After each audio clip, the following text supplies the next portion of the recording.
financial effects cut across so many parts of the global community because of the interconnectedness of the global community.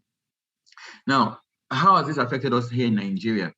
Of course, we know that we are a all export nation, even though our production right now is not really as it should be. So we're not really benefiting as such from the higher prices we are seeing in crude oil, just because crude oil production is not meeting the quota that is even being given to Nigeria.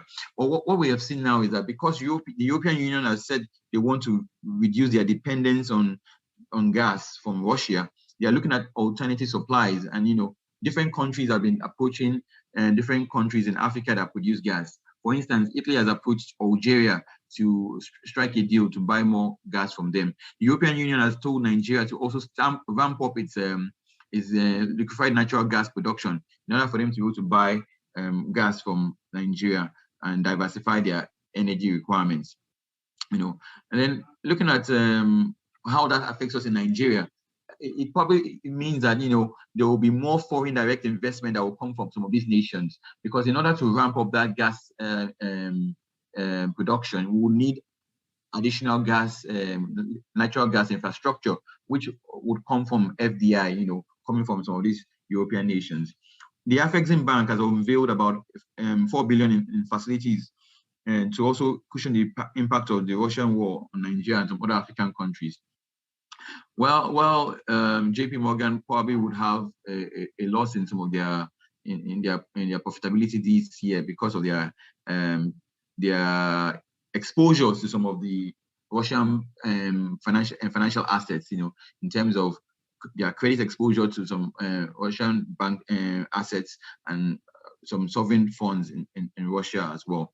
So if we look at all of this, this has shown a very great impact in the financial services industry globally and even regionally and locally.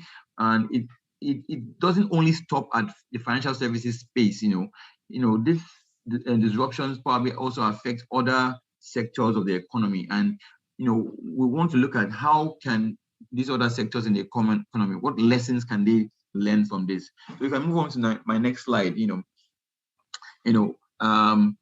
I think the first speaker alluded to this when he spoke about the raw materials that are being used by different manufacturing companies. Because of that shortage in demand of certain raw materials coming from these regions that are affected by the war, companies might need to probably start trying to balance the cost of having higher inventory to which leads to higher holding costs, with vis-a-vis the production cost of manufacturing.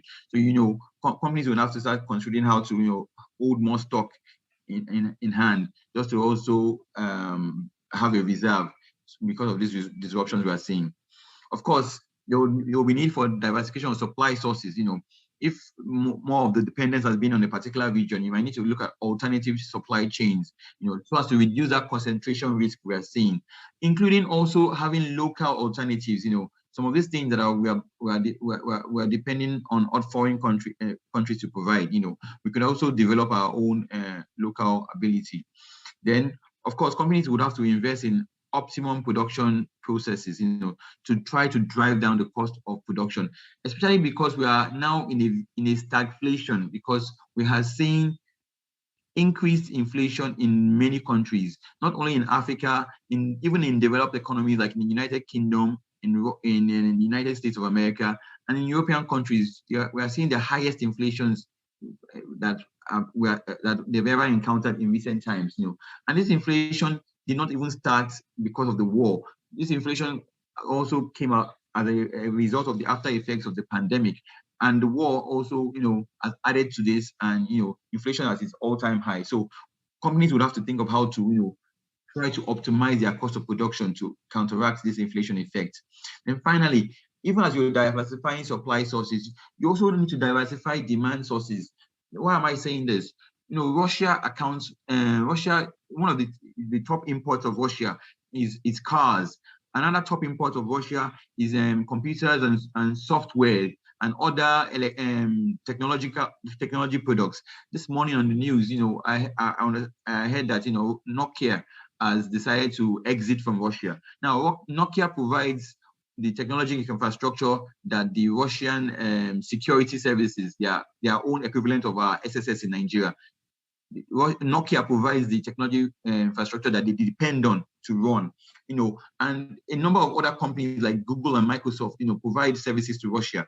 Now, because of all the embargoes, all the sanctions that are going around from European countries, European and US, most of these countries are pulling out of Russia. They're not doing business with Russia again. So that means Russia as a customer, is no longer available. So you find that companies will now have to diversify their sources of demand, to find alternative buyers, because Russia, even though it's not Russia only accounts for about maybe 2 or 3% of the global economy, is still a significant part of the global economy, and those supplies to Russian companies and individuals will no longer happen. Similarly, even in Ukraine, Ukraine might still need some of these sources, but don't forget they're in a war situation right now.